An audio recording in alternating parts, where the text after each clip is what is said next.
Buenas tardes, soy Marcelo Alegre, director del Instituto Gioja, y este es un homenaje al decano y profesor de la Facultad de Derecho de la Universidad de Buenos Aires, Ambrosio Gioja, en el año que se cumple medio siglo de su fallecimiento.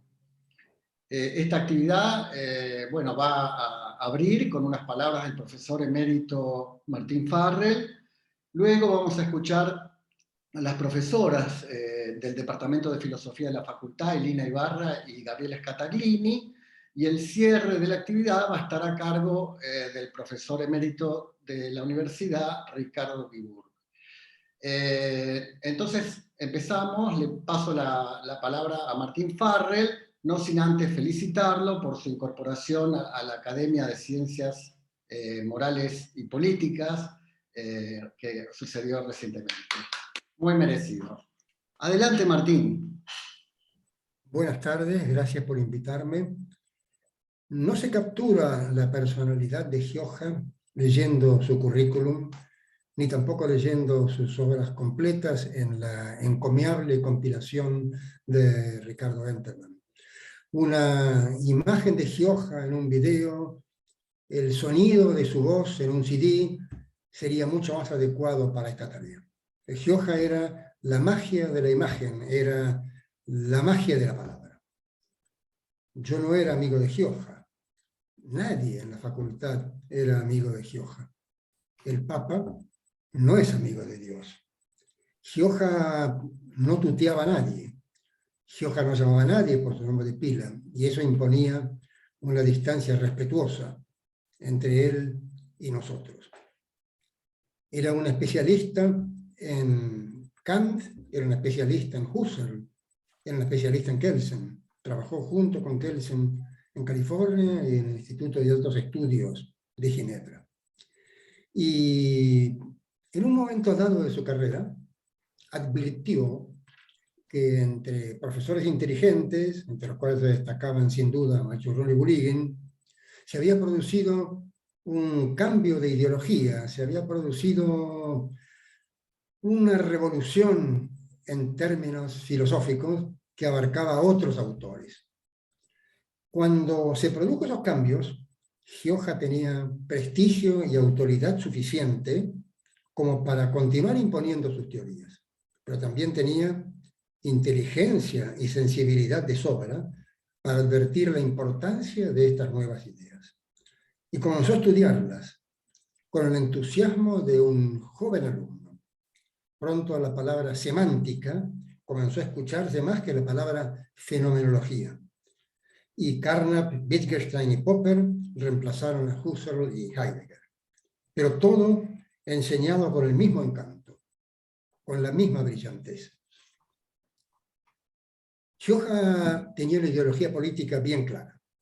Era liberal, anticomunista, antinazi. Era afiliado a la Unión Cívica Radical. Tenía también en filosofía del derecho una ideología bien clara. Era positivista. Tenía también una ideología muy clara en filosofía moral. Era un subjetivista moral. Gioja era un hombre muy rico y no ocultaba su riqueza. No hubiera podido hacerlo. Lo hubiera delatado su elegancia, su mansión de Belgrano, su espléndida casa de campo. Pero Gioja trabajaba a la par de cualquier profesor. Recuerdo un día en la sala de profesores que me invitó a acompañarlo a la tesorería para cobrar su sueldo. Tratando de hacer un chiste, yo le dije, lo acompaño con mucho gusto. No quiero que tenga problemas para llegar a fin de mes. Gioja detuvo su marcha, me miró y me dijo seriamente, a mí me tienen que pagar como si fuera pobre, porque yo trabajo como si fuera pobre. Y es cierto, absolutamente cierto. Gioja trabajaba no solo como profesor, sino que trabajaba como decano, como miembro del consejo directivo, en el cual compartimos un año, él como representante de los profesores y yo de los estudiantes. Gioja trabajaba todos los días de la semana, todo el día, sea como director del instituto, sea dictando clases. Por otra parte, Gioja no quería aplazar alumnos en los exámenes. Gioja en realidad nunca aplazó a un alumno en un examen, porque había instituido un sistema que era el sistema de preexámenes. Los alumnos que querían rendir examen de filosofía del derecho y no habían cursado en ninguna de las comisiones de Gioja, debían concurrir al instituto, y en el instituto se les tomaba un preexamen y se les entregaba un certificado. Y la nota de ese certificado de preexamen era la que se reproducía en el acta de examen. Pero un día un alumno no concurrió al instituto y tenía derecho a no hacerlo, porque el preexamen no estaba normativamente estipulado en ninguna parte. Y examinado entonces sin certificado, no conseguía pasar las exigencias de la mesa de examen. Y Gioja se encontraba ante la alternativa de tener que aplazar a su primer alumno. Pero no claudicó. Dejó la mesa en manos de sus adjuntos, se levantó, invitó al alumno a levantarse, comenzó a caminar con él lentamente por el pasillo de la facultad donde se encontraba el aula de examen, preguntándole cómo había encontrado el estudio de la materia, qué le había interesado más, cuáles problemas lo habían realmente despertado en su entusiasmo. Y después de media hora de paseo, le dijo al alumno: pero vio que usted sabía filosofía del derecho. Y el alumno le dijo: tiene razón, la próxima vez voy a acordarme de todo esto en el examen. No hace falta, dijo Gioja, usted está aprobado, este ha sido su examen. Esta anécdota me la contó al día siguiente el alumno que fue beneficiario de ella, todavía encandilado por la magia y por el interés que su profesor había despertado en él. Gioja estimulaba a sus discípulos de una manera curiosa. Por un lado, no los instaba a escribir. Cuando cualquiera de nosotros publicaba algo, inmediatamente se lo hacía llegar a Gioja. Y Gioja acusaba recibo, al poco tiempo, inexorablemente con las mismas palabras: muchas gracias por su mamarrachito, doctor. Ese era el único aliento que recibíamos de él respecto a los trabajos que le entregábamos. Pero al mismo tiempo, Gioja fue quien pensó, editó y sostuvo económicamente la revista Notas de Filosofía del Derecho, simplemente para que nosotros escribiéramos y para que nosotros publicáramos.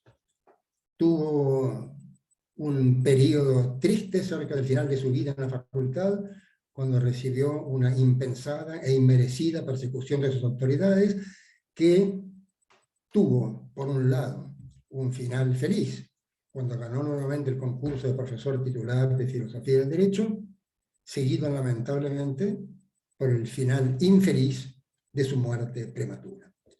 Cuando Eugenio Bulín asumió el decanato de la facultad, se produjo la justa reivindicación de Gioja, poniéndole su nombre al Instituto de Investigaciones Jurídicas y Sociales.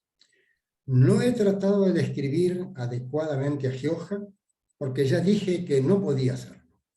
Solo he intentado mostrar el enorme cariño y respeto que despertó en mí desde el día en que lo conocí y que se mantienen intactos hasta hoy. Y sé lo que hubiera dicho de haber escuchado esta charla. Muchas gracias por su mamarrachito, doctor. Gracias a ustedes por escucharme. Muchísimas gracias, Martín. La profesora Elina Ibarra, adelante. Bueno, buenas tardes a quienes nos están escuchando a través de las instancias que reproducen este encuentro. Quiero agradecer la invitación a participar de este homenaje. Si bien yo no he llegado a conocer a Gioja, la primera vez que oí hablar de él, su nombre ya era sinónimo de investigación. Ustedes saben, yo soy graduada en la Facultad de Filosofía. Allí un día Dauria, aquí presente en 2001, me invitó a participar de un proyecto UBASIT en Derecho, y eso significó mi llegada a este instituto. Desde entonces he trabajado aquí de manera ininterrumpida, llevo casi la mitad de mi vida participando de este espacio que lleva el nombre de Gioja, pero no solo lleva su nombre, sino que lleva también su impronta, la de una vocación afanosa por la búsqueda de conocimiento. Por eso es un honor para mí formar parte de este recordatorio.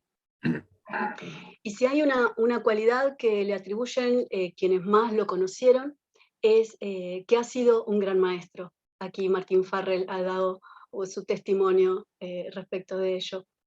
Por lo que a continuación, en la alocución que voy a compartir con ustedes en breve,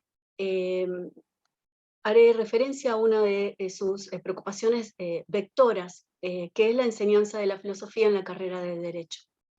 Si tuviéramos que hacer un balance del progreso en los distintos saberes a lo largo de la historia humana, Gioja sostiene, en un artículo llamado Derecho y Humanismo, que las disciplinas que tratan los problemas humanos casi no han tenido desarrollo o progreso, o este ha sido más bien tardío, como de hecho ha ocurrido con la ciencia jurídica, en la que se continúa utilizando concepciones de la antigüedad como la ética griega o la moral romana, o bien medievales como la ética cristiana, a pesar de que muchas de estas teorías no logran superar sus propios dogmatismos.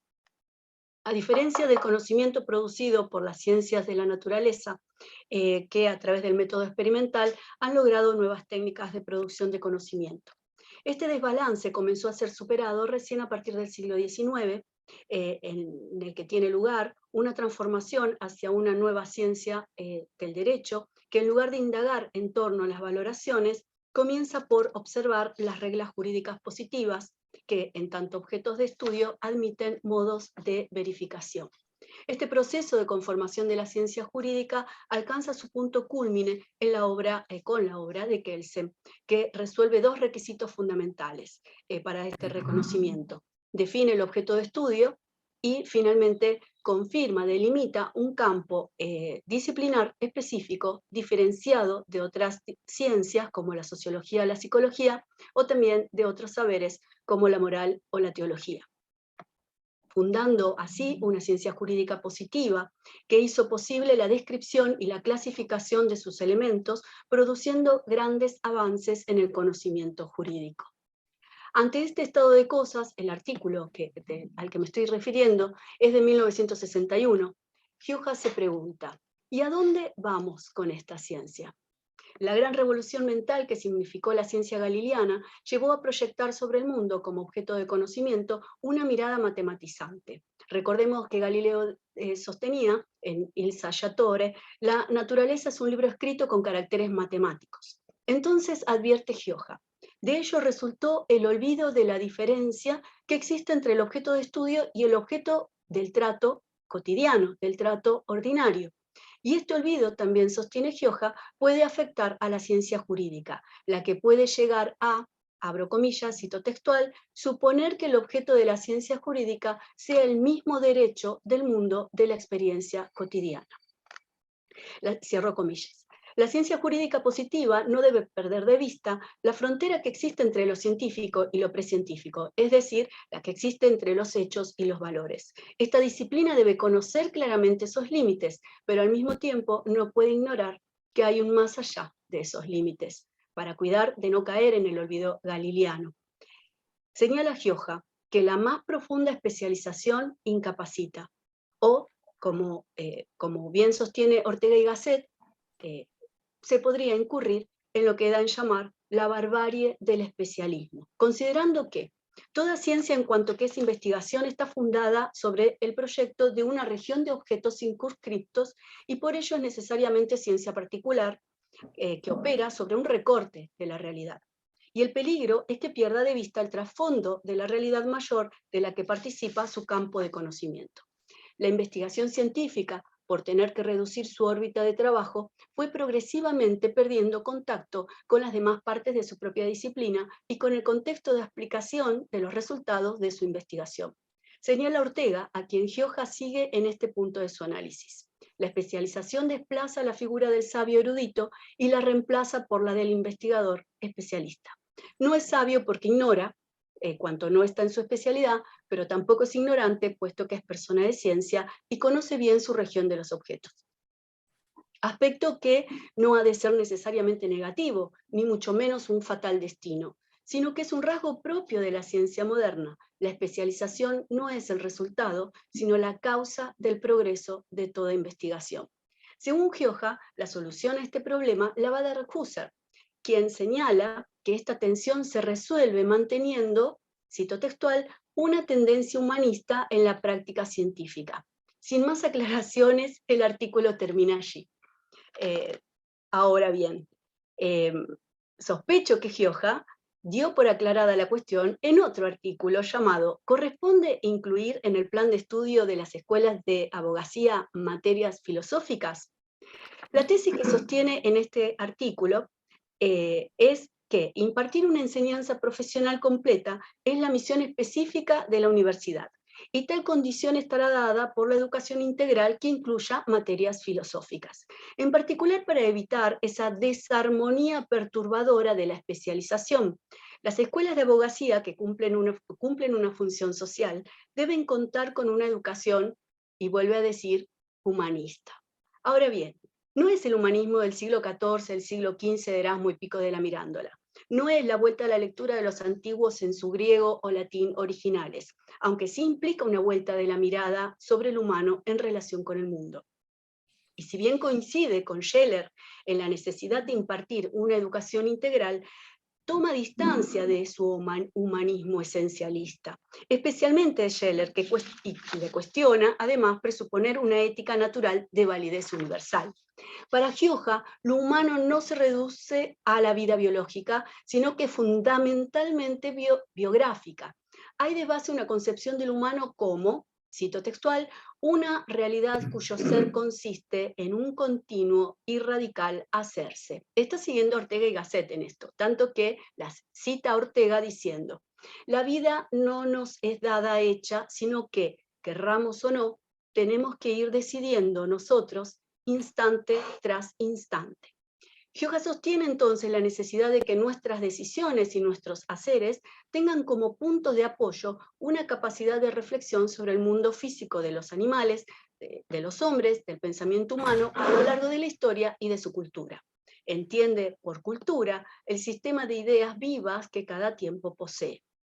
Por ello, el saber filosófico se convierte en un telón de fondo de decisiones y acciones para la vida en general, pero en particular para la vida profesional. En este sentido, la filosofía del derecho es la disciplina filosófica que tiene por objeto de estudio el hacer del hombre frente a sus semejantes. No le corresponde el estudio del derecho en sí, sino que su objeto es el derecho positivo.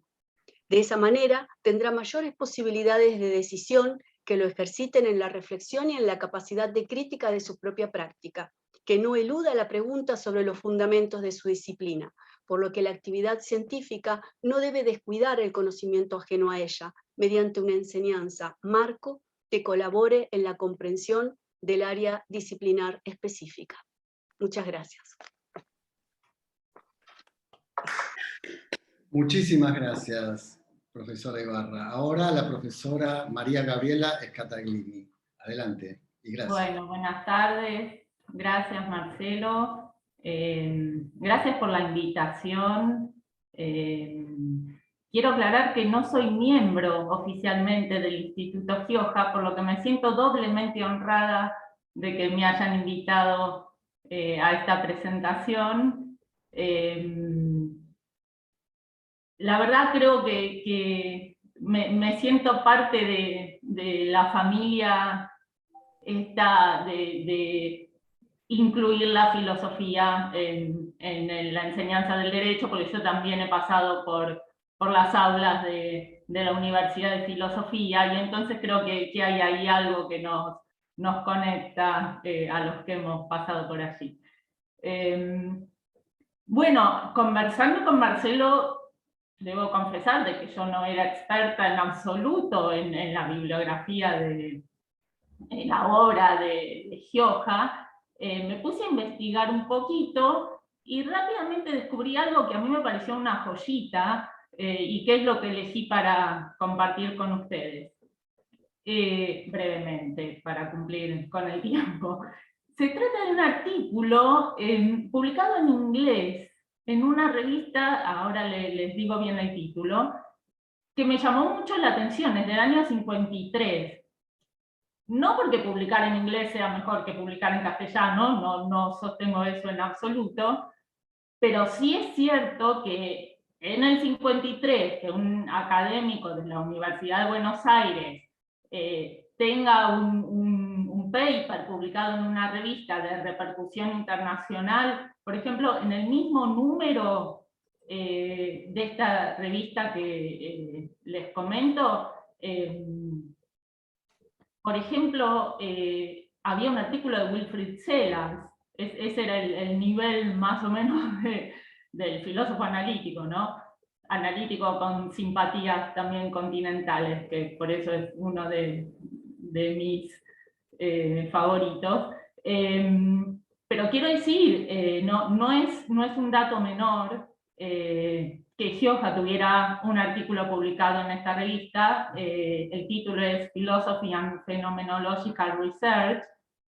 Era el volumen 13, o sea, una revista bastante nueva. Me parece que para el año 53 tener un académico de la UBA publicando, siendo parte de la discusión académica internacional, es bastante, habla bastante de lo que fue Gioja. Bueno, y entonces les voy a contar, porque me parece que lo pinta bastante, de qué se trata este artículo.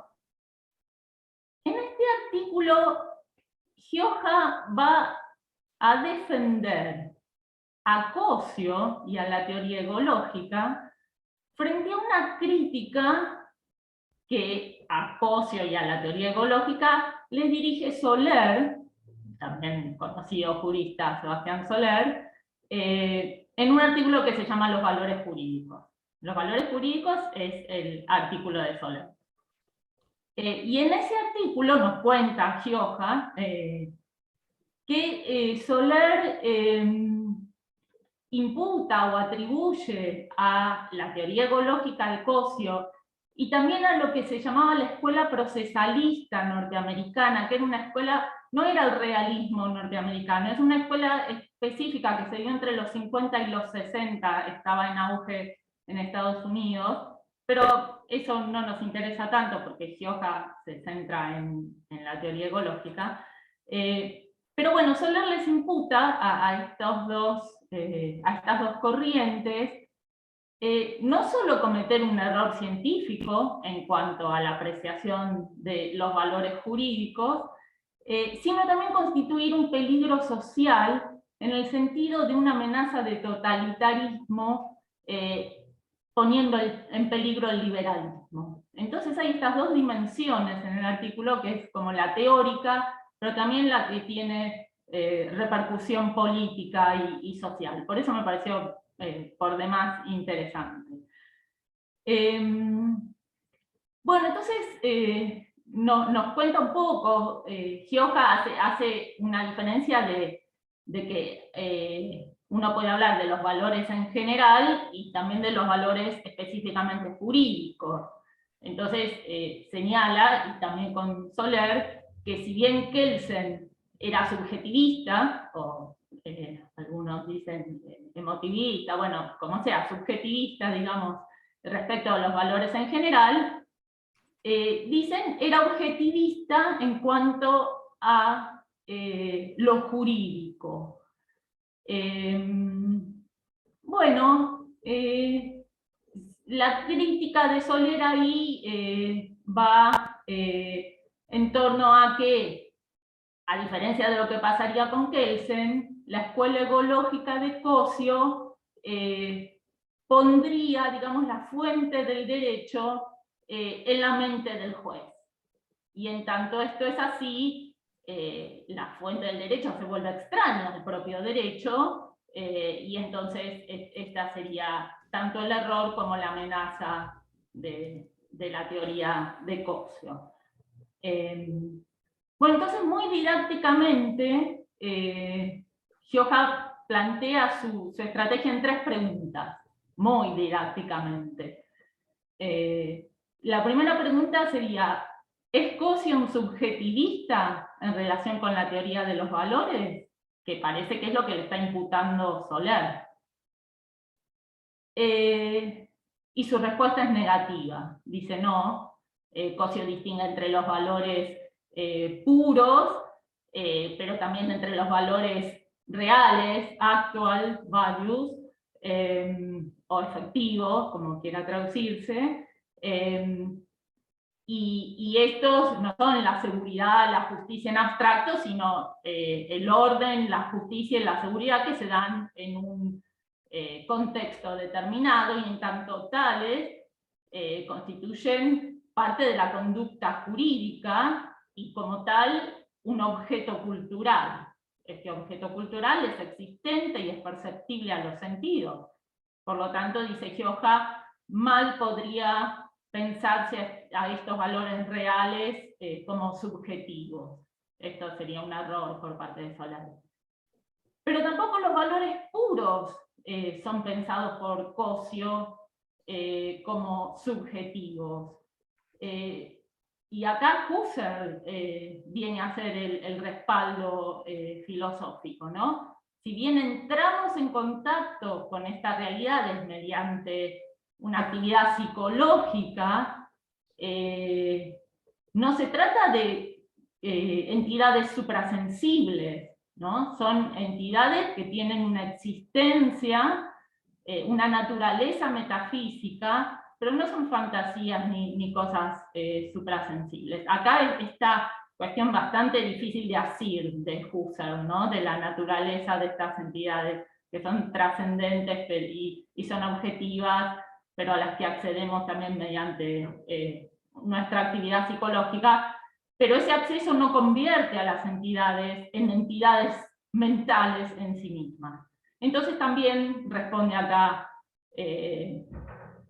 Gioja, que es un error considerar que Cosio suscribía algún tipo de subjetivismo de valores. La segunda, y además rastrea el objetivismo de Cosio, dicen Kant, Husserl y toda la tradición aristotélico-tomista, inclusive occidental.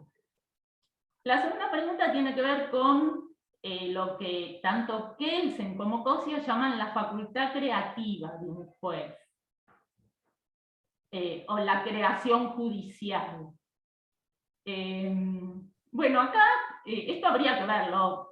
Yo no me atrevo a hacer juicio, les cuento el argumento de Gioja. Dice, bueno, acá tanto para Kelsen como para Cosio, la noción de creación judicial es una noción objetiva, en el sentido de que siempre, sea cual sea materialmente el contenido de la decisión, es la función judicial... ¿Ustedes escuchan? ¿Me escuchan? Sí. Sí, se escucha. Perdón, no sé qué pasó, ¿algo? Muy bien, se escucha muy bien por acá. Bueno. La función judicial consiste siempre en la aplicación de una norma superior, porque es esa norma superior que le da la facultad al juez de dictar sentencia la que está siendo, digamos, usada, puesta en, no es con esta palabra, pero puesta en uso cuando un juez decide, aún si materialmente decidiera en forma contraria a derecho, siendo un tribunal superior, dice Gioja, siguiendo aquí a Cosio y a Kelsen, a los cuales aúna, digamos, en esta idea. Y entonces aquí va el argumento de Gioja, dice, si bien Soler no coincide con Kelsen en muchos aspectos, lo considera un objetivista respecto a los valores jurídicos. Entonces, ¿por qué no lo considera también objetivista Cosio? Si la idea de creación judicial es la misma en Kelsen y en Cosio, no hay gran diferencia allí, no hay diferencias relevantes, ¿por qué Soler le imputa a Cosio un subjetivismo respecto de esta idea de creación judicial que no le imputa a Kelsen? Este es el argumento de Gioja. Y un poco esto se resuelve en la tercera pregunta, no teman que no me voy a extender tanto, que es donde se juega un poco esta cuestión más política y social.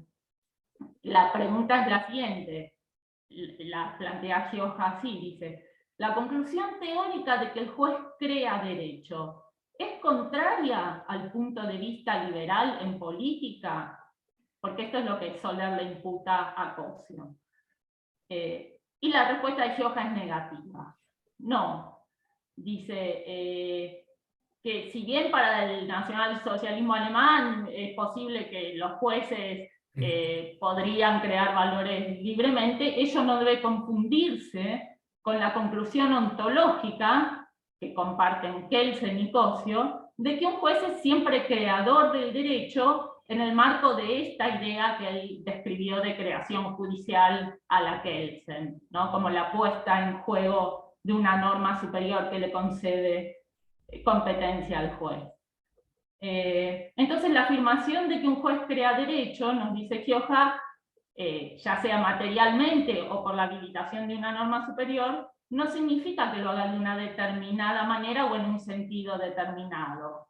Por lo que bien podría hacerlo de manera compatible con la aplicación de la ley a los hechos del caso y poniéndose, digamos, el límite de no ir más allá del principio de nullum crimen, ¿no? Que es un principio liberal. Entonces, un poco lo que Gioja está diciendo es no hay nada en la idea misma de creación del derecho por parte del juez que nos lleve a algún tipo de amenaza de totalitarismo ideológico que pudiera poner bajo amenaza la idea liberal, por ejemplo, del nullum crimen. Y acá viene el remate, digamos, interesante, porque ahora Gioja nos dice que Soler, más que ver, dice, esta suerte de amenaza o de inseguridad en la doctrina de Cosio, la sintió, ¿no? En vez de sin, dice, feel it. Dice, y él está de acuerdo con esa sensación de inseguridad. Y también, dice la teoría, la doctrina de Cosio le genera esa sensación de inseguridad. Pero lo que él quiere es rebatir los argumentos de Soler, porque no es debido a los argumentos de Soler por lo cual Gioja ve esta inseguridad en la doctrina de Cosio. Entonces, fíjense el movimiento. Él está de acuerdo con Soler en que podría haber cierta amenaza ahí a la cuestión de los principios liberales en la doctrina de Cosio, pero no por los argumentos que dice Soler. Los argumentos que dice Soler son teóricamente errados. Esto es lo que él demuestra, porque no hay subjetivismo de valores en Cosio y no hay en la idea de creación judicial una amenaza de por sí a la idea liberal. Entonces dicen, no son esos los argumentos, no son los que Soler alega los argumentos que podrían dar lugar a cierta inseguridad. Bueno, y ahí en los últimos párrafos un poco expresa lo que sería para él, pero no lo desarrolla, así que yo tampoco me voy a animar a desarrollarlo, pero expresa como su desacuerdo con Cosio. Y dice una frase así como, si a efectos de saber qué dice el derecho, el juez tiene que evaluarlo antes de su creación o aplicación, entonces la comprensión del derecho permite un extenso campo de vacilación e inseguridad. Y este sería el error de Cosio y no los que articula Soler en sus argumentos. Bueno, me pareció un artículo por demás interesante, profundo, puntual, muy moderno en el sentido de el tipo de trabajos que estamos acostumbrados por ahí a ver nosotros en la actualidad, pero que quizás no era lo más usual en el 53, ¿no? Así que me pareció un lindo artículo, bien trabajado, perfectamente explicado, didácticamente explicado para un tema difícil. Así que bueno, me gustaba compartirlo con ustedes. Entonces les reitero el título, se llama Sebastián Soler on Juridical Values. Y bueno, este era mi aporte para este homenaje del que estoy muy agradecida de ser parte. Gracias. Muchísimas gracias, profesora Scataglini. Bueno, antes del cierre, ¿alguno de los presentes quiere decir alguna palabra? Brevemente, esta sería la oportunidad. Y si no, pasamos directamente, bueno, a la última intervención del profesor emérito Ricardo Pachi. Adelante. Muchas gracias. Muchas gracias al Instituto Gioja por la invitación. Gracias a los asistentes por acompañarnos en un día como hoy. Casi a veces se me hace difícil creer que haga 50 años que murió Gioja. Gioja está presente en mi memoria siempre. Gioja fue un gran maestro, fue mi maestro, y quiero recordarlo como tal. Para empezar, quiero recordar que allá por 1960, en la Facultad de Derecho, prácticamente no había cursos en los que los profesores enseñaran algo a los alumnos. La gran actividad que había era tomar exámenes todos los meses.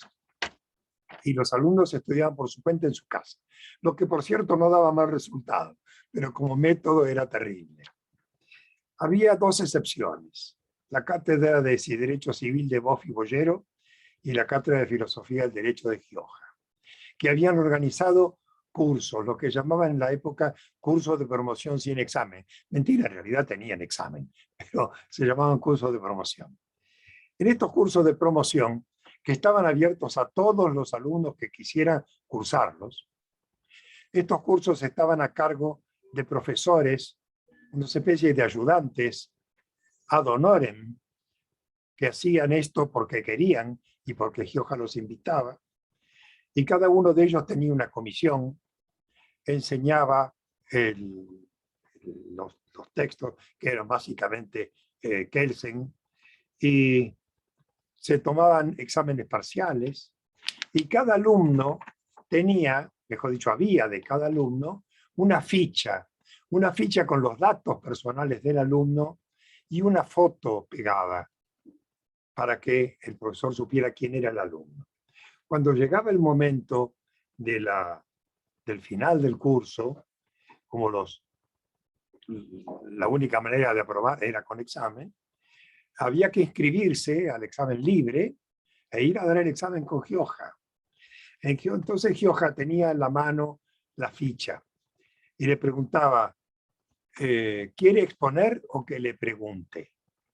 Si el alumno decía quiero exponer, entonces, bueno, exponga lo que quiera. El alumno exponía el tema que se le daba la gana y a menos que dijera algún disparate, cosa que Gioja no admitía que sucediera, el alumno tenía garantizado la calificación de aprobado. Ahora, si uno quería tener más nota, cosa que era muy común, tenía que decir no pregunte. Entonces Gioja preguntaba libremente y ahí se suponía que uno podía tener la calificación que hubiera merecido. Pero tenía la ficha con la foto en la mano. De esa manera, Gioja además reclutaba a los que habían dado mejores exámenes, a los alumnos más sobresalientes, los reclutaba para su cátedra en calidad de ayudantes alumnos, no importa qué, pero que estuvieran ahí. Así fue como se formaba el llamado Grupo Gioja, que era una gran cantidad, eran más de 100 personas en determinado momento, que estaban todas interesadas en la filosofía del derecho, escuchaban o daban clases, escribían o criticaban lo que se escribía, discutían, debatían, tenían distintas ideas, distintas ideologías, no necesariamente las de Gioja, y Gioja los amparaba a todos y discutía con todos.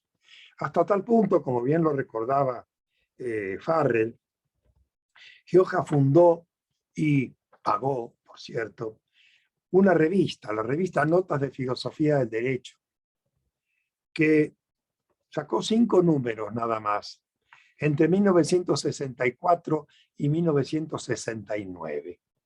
Y ahí en esta revista, que era dirigida por Gioja con la ayuda de Jorge Baqué y de Elvira Gargaglione, podían publicar sus primeros artículos los miembros del grupo Gioja, además de otros autores importantes que también publicaban en esa revista. Ahí yo publiqué mi primer artículo, el primer artículo de mi vida lo publiqué en esa revista, y como era un poco largo, Gioja lo cortó en 3 partes y lo publicó en tres entregas, en 3 años distintos, por cierto, pero finalmente quedó publicado. Otro recuerdo importantísimo que tengo de Gioja eran las clases del aula 14. Ya no recuerdo en qué parte de la facultad estaba el aula 14, era una de esas inmensas aulas con estrado que había en la época. Y una vez por semana había reuniones ahí. A esas reuniones con Gioja asistía el que quería. Asistían los profesores, asistían los ayudantes, asistían los alumnos que querían. Yo era alumno e iba. Y ahí Gioja hablaba. Y no hablaba de lo que más sabía. Hablaba de lo último que se le había ocurrido. Hablaba de lo último que había leído. Y ahí se discutía, se debatía. Y Gioja, que era muy apasionado, se ponía rojo para debatir y discutía fuertemente con alumnos, o con Bernengo, que le discutía siempre, o con Alchurrón, o con Buligin, que estaban casi siempre presentes, o conmigo, o con Farrell, o quien fuere. Es decir, ahí aprendíamos, no aprendíamos cosas, aprendíamos a debatir, aprendíamos el respeto del debate público. También recuerdo, tanto como lo recordó Farrell, el momento en que Gioja se encontró con una invasión de nuevas ideas, y apareció la lógica, por ejemplo, impulsada por Bernengo, Alchurrón y Buligin. Y Gioja, que no era ignorante de la lógica, pero tampoco era un especialista, ni mucho menos, se puso a estudiar. Y él nos decía a los alumnos, miren, si ustedes quieren aprender bien una cosa, tienen que enseñarla. Y esto es lo que él hacía. Gioja fue mi profesor de lógica durante 2 años en el doctorado.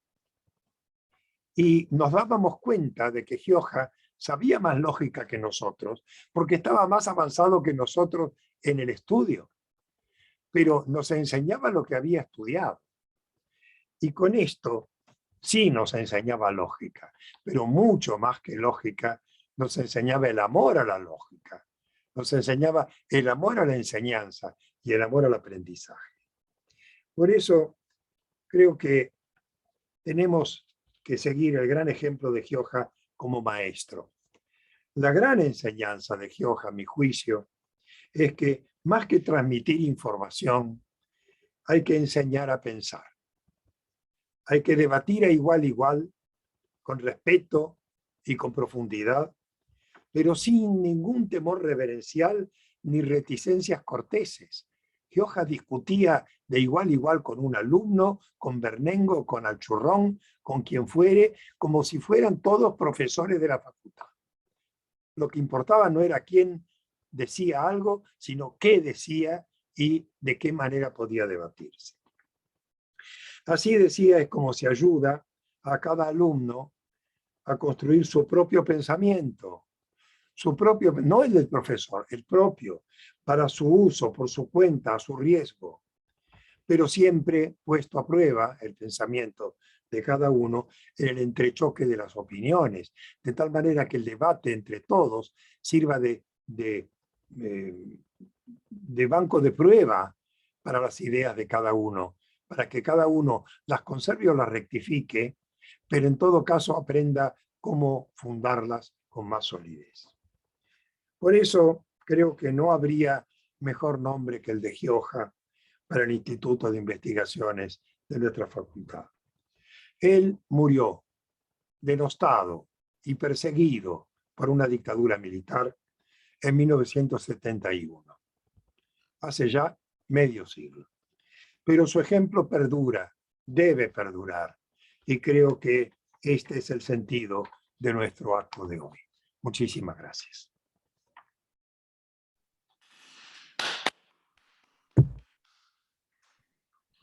Bueno, así damos fin a este muy merecido homenaje. Muchísimas gracias a todas y todos, y nos estamos viendo. Gracias, muchas gracias al Instituto.